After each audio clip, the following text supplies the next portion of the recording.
Yeah, that's just about as gross as I remember it. Whoa. If you've been on tech Twitter this week, you may have noticed a bevy of bloggers and YouTubers sharing selfies with freeze-dried ice cream sent over from smartphone maker OnePlus. I got one too, a phone-sized box packed with a crunchy and creamy snack, ready to eat anywhere on the planet. And more important than the way it tastes is why it's freeze-dried in the first place, because it's ostensibly ice cream for astronauts. That ties in with the branding on the box and landing page when you follow the similarly space-themed URL on it. Why is OnePlus suddenly struck with space fever?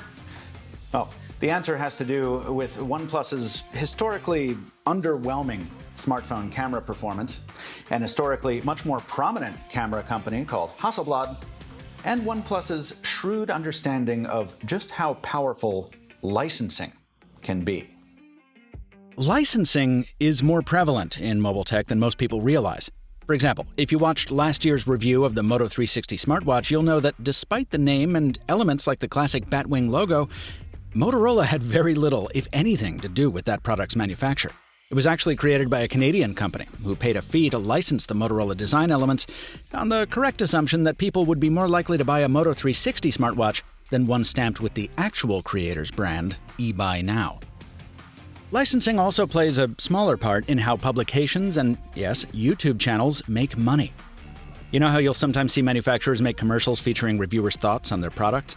Well, when it's done legally, those are licensed clips, meaning the reviewer, or in my case, their publisher, has been compensated in exchange for the use of that intellectual property. And yes, full disclosure, my own content has been licensed for use in some of those commercials in the past, including some by OnePlus. If you want to learn more about that, see the ethics policy on my website. And licensing has also long played a big role in making phone cameras seem more capable than they are by leveraging the names of heavy-hitting camera companies. 14 years ago, Nokia partnered with Carl Zeiss to craft the lenses of the legendary N95. More recently, Zeiss partnered with Sony to optimize some elements of its Xperia smartphone cameras.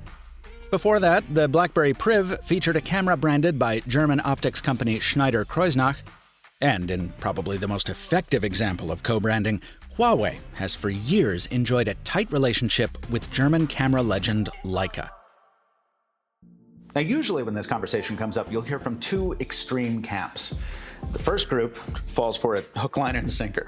They say, look, it says Zeiss right on the back of the phone. Obviously, it's the best camera ever. And the second, more informed but often more cynical group says, no, look, they just paid $1 million to put the word Leica on the same phone. It's pure chicanery. Well, the truth, as usual, is more nuanced.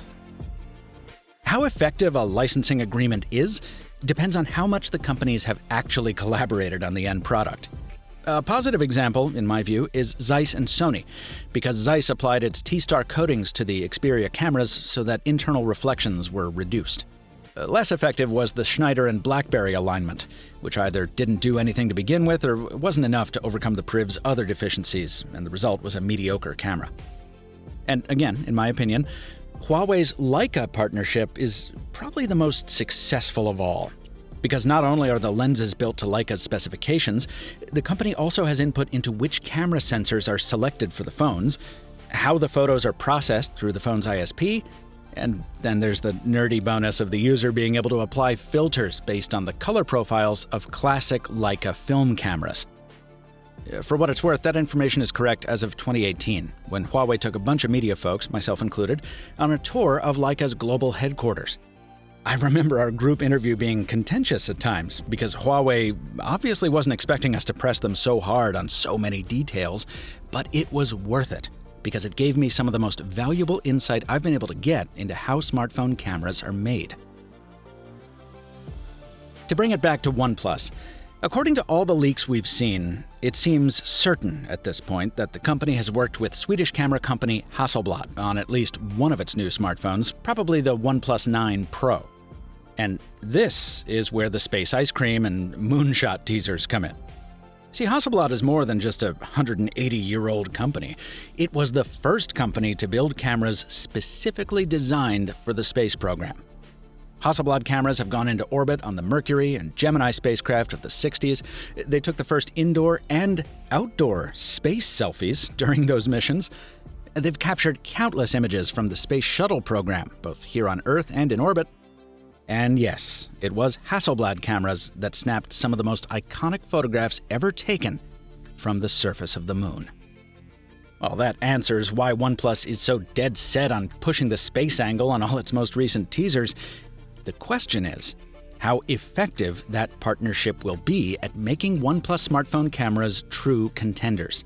And we will not know that until we're actually able to shoot with the things. I know, maybe that sounds obvious, but I thought it important to say it, especially right now. Because already we're seeing so much buzz around this Hasselblad partnership, so much reporting that feeds into the hype that OnePlus wants to create. And importantly, Hasselblad has licensed its brand to smartphone makers before. First time I can find a record of was in 2014 on the Vertu Signature Touch, which Android Central's Derek Kessler dinged for what he called an inexcusably poor camera performance. Ugh. The second time was on 2016's MotoMod accessory for Motorola's Z line of phones, which had impressive zoom ability, but underwhelmed in basically every other aspect. And the acquisition of a majority stake in Hasselblad by DJI a few years ago only further muddies the waters. In short, we don't know what to expect from this partnership, but these precedents are not exactly reassuring. So, when OnePlus announces the OnePlus 9 family, pay special attention to the words it uses regarding Hasselblad. Weasel words like, they tuned our camera performance, or they certified our cameras, or the granddaddy of all phrases that mean nothing, we worked closely together. None of that actually tells you anything. For my part, I'll be pressing OnePlus on this in any interviews I may have leading up to the launch, and I'll report back what I hear in whatever reviews I produce after I receive the phones. To close, I'd like to make the point that despite its cosmic branding, freeze-dried ice cream is not actually a part of the space program. Turns out in microgravity, good old-fashioned regular ice cream works just fine. It seems that even NASA is aware of the power of perception and good PR. I reached out to OnePlus for further insight, but the company declined to comment on the record. As always, neither OnePlus nor any other company was given any editorial input into this video, nor is this a paid promotion, obviously. Please subscribe to the Mr. Mobile on YouTube so you don't miss my OnePlus 9 review, which will feature the real-world testing that hopefully will answer some of the questions I've laid out here. Until next time, thanks for watching, and if you can't stay home, then stay safe and mask up when you're around others. As you stay mobile, my friends.